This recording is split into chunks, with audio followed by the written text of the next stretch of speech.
In this video, we're going to practice naming alkanes and cycloalkanes. Recall that there are 4 steps in naming cycloalkanes and alkanes. Number 1 is to identify the longest chain. Number 2 is to identify the substituents. Number 3 is to number the carbon atoms. And number 4, to assemble the name. Now before that, I want you to know the non-systematic names. Think of this as the common names, or simply your nickname or other name. So if you have 1-methyl ethyl, that's the systematic name. We called it as an isopropyl. Isopropyl is a 3-carbon substituent, hence the word propyl. And the formation is like this, connected to your parent chain or to the longest chain.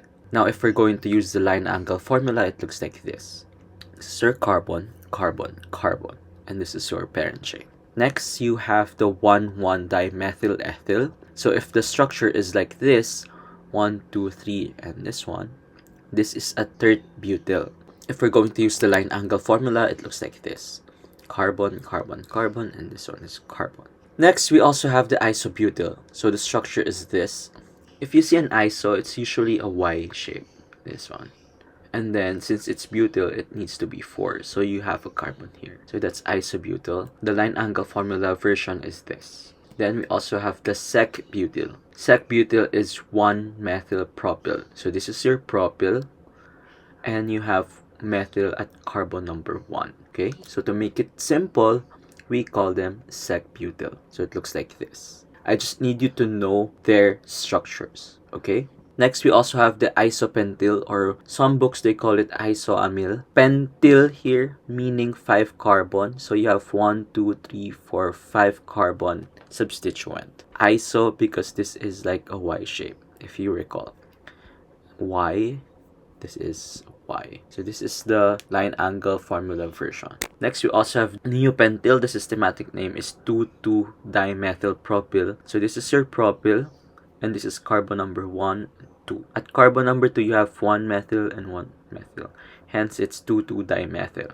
But to make it simple, it's just neopentyl. This is the structure. And then, you have the terpentyl, or this is also called as tertamyl. Pentyl because you have 1, 2, 3, 4, 5. This is tert because in carbon number 1 here, you have 3-methyl attached to it. So the line angle version looks like this. So again, I need you to familiarize yourself with the non-systematic names. Now recall that substituents are named alphabetically. So remember, iso and neo are part of the alkyl group name and are used for alphabetizing. Sec and tert are not included in the alphabetical order. Name the organic compound. First step is to identify the longest chain. So you can have a cycloalkane or an alkane. So what you have to do is to count the number of carbon atoms first. In this cycloalkane, you have 1, 2, 3, 4. In the alkane, you have 5. So this one is longer because it has 5. So this will be the longest chain. So this is 5, so we call it a pentane. Next is to identify the substituents. So you have this. It is a ring that has 4 carbon atoms. So the name would start with cyclo, and 4 carbon atoms is butyl. So this is a cyclobutyl. Butyl, not butane, because this is a substituent. Then you have a 1-carbon substituent here. So we call it methyl. Next, number the carbon atoms. Again, remember, in numbering the carbon atoms, we must give the substituents the lowest possible numbers. So if we go from right to left, this one will be carbon number 1, number 2, number 3, number 4, number 5, right?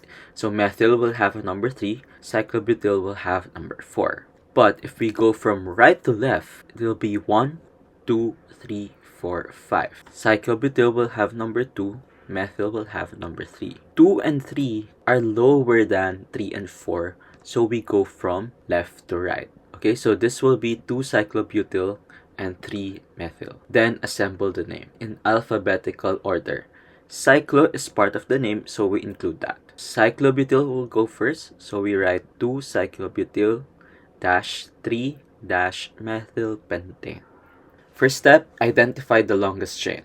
So we could go here. This will give us 6 carbon atom, or we could go here. This will give us 7, right? So this will be our longest chain, 7 carbon atom, and we call it a heptane. Now, some of you might think, what if we start here?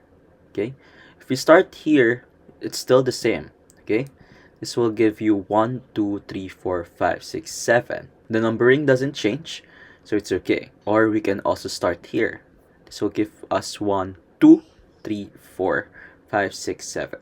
Remember, as long as the numbers of the substituent don't change, it's okay. So we'll still follow the red one. Okay, warning, this is not a third butyl because this carbon atom and this carbon atom are part of the parent chain or the longest chain. Now we identify the substituents. So we have methyl, we have methyl, we have ethyl because it's 1, 2. Now we number the carbon atoms. 1, 2, 3, 4, 5, 6, 7. We can't go from right to left because this will be 1, 2, 3, 4. Okay, again, lowest number for the substituent. Okay, so we will have 2-methyl, 2-methyl, and 4-ethyl. Now remember, if you have a repeating substituent, we use prefixes. Okay, so since you have 2-methyl, this will be dimethyl. So 2,2-dimethyl. Take note that the di here is not part of the alphabetical order, so we consider M. So what will be the name? 4-ethyl 2,2-dimethyl heptane. Last, name the organic compound. Obviously, the parent chain here will be your cyclohexane because you have 6. The other alkanes will have 1, 2, 3, 1, 1, 2, 1, 2. So this will be your parent chain. So we call it cyclohexane. Next, identify the substituents. So this one is letter Y. This is your isopropyl. Next, we have 1 carbon substituent. This is methyl. This is a 2 carbon substituent, ethyl. This is a 2 carbon substituent, ethyl. Next, we number the carbon atoms and we go counterclockwise. Isopropyl will be 1, 2, 3, 4, 5, 6. We can't go clockwise because, as you can see, ethyl will have a number 3. So that's not possible. Now, some of you might ask, why did we start with isopropyl and not ethyl or methyl? Starting here with ethyl is not possible because the numbers would be high. It will give the substituents number 3. Okay, 1, 2, 3. Or 1, 2, 3. So that's not possible. Same scenario here with methyl. So this will give us 1, 2, 3, 4. Or 1, 2, 3, 4, 5, 6. So isopropyl will have 6. We can start with ethyl here. However, ethyl has less number of carbon atoms than isopropyl. So this will not have the priority. So the best starting point would be isopropyl. Okay? We number the carbon atoms. So we'll have 1 isopropyl, 2 methyl, 3 ethyl, and 5 ethyl. Again, if you have repeating substituents, we use prefixes. So this will be 3,5-diethyl. Finally, let's assemble the name. It will be 3,5-diethyl, 1 isopropyl, because again, iso is part of the name, so it's part of the alphabetical order, 2-methyl cyclohexane.